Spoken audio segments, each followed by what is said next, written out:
Buhay ang kanyang salita. Sabi ng salita ng Diyos, it is God who works in you. You must experience all these workings that God is speaking to you. Na kaya nga, kailangan na pakinggan mo rin yung natatanging salita para sa iyo. Ano? You have to hear intently the specific God for you.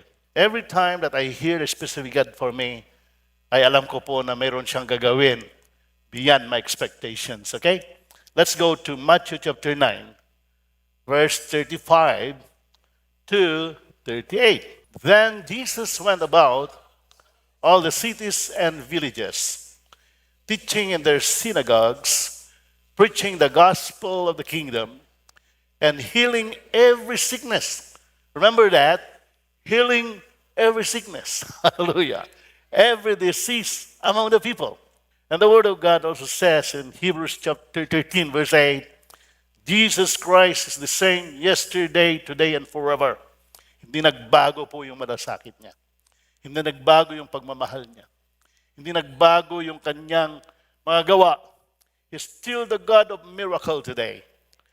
At meron lang siyang ipinapahayag sa atin na ating gagawin para tayo po yung makaakma sa kanyang ginagawa sa kasalukuyan. Katunayan, meron na siyang hinanda na pagpapala para sa iyo. But you have to hear intently what He's saying to you. Isa siyang ama na nagsasabi sa iyo, anak, pakinggan mo ito. Dahil ito yung susi ng mga katanungan mo. Ito yung susi ng ima. How do you like that? We have a Father God na who cares for you.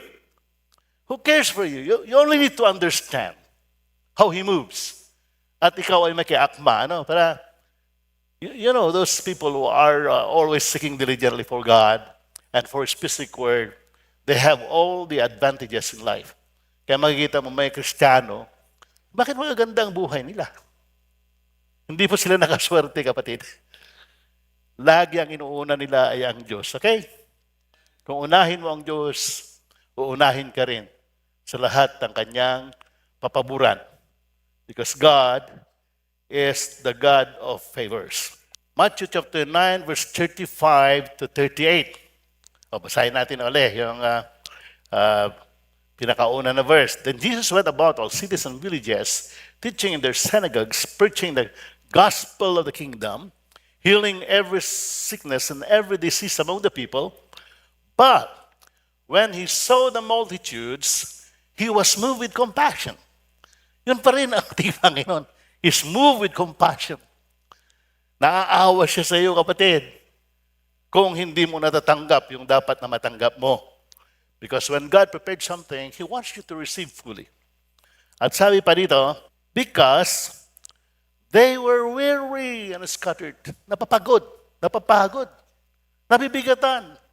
Parang mga tupa na nakakalat. Dahil, sabi dito, because they don't have no shepherd. Wala silang pastol. Meron ka bang pastol? Hindi si Pastor Ray ang sinasabi dito, kundi ang ating dakilang pastor, walang iba, kundi ang ating Panginoon Kristo. He is the good shepherd. Nasabi dito, then He said to the multitude, or to His disciples, the harvest truly is plentiful. Yung plentiful ay napakarami. Hindi lang plenty, kundi plentiful. O ibig sabihin ay saganang-sagana. Plentiful harvest. Sabi dito, but the laborers are few.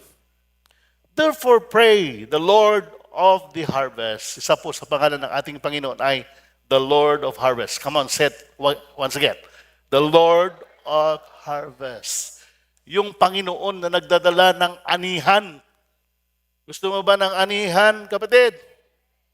Hindi lang yung abubot o kaya yung hindi lang yung ambo-ambon na pagpapala. Plentus of harvest. Ito po yung kanyang hinanda para sa isa't isa sa atin. Plentus harvest. Therefore, pray to the Lord of harvest to send out laborers into His harvest. Yun po yung isang katangian ng Diyos, the Lord of harvest. And I want to share to you about the flourishing harvest.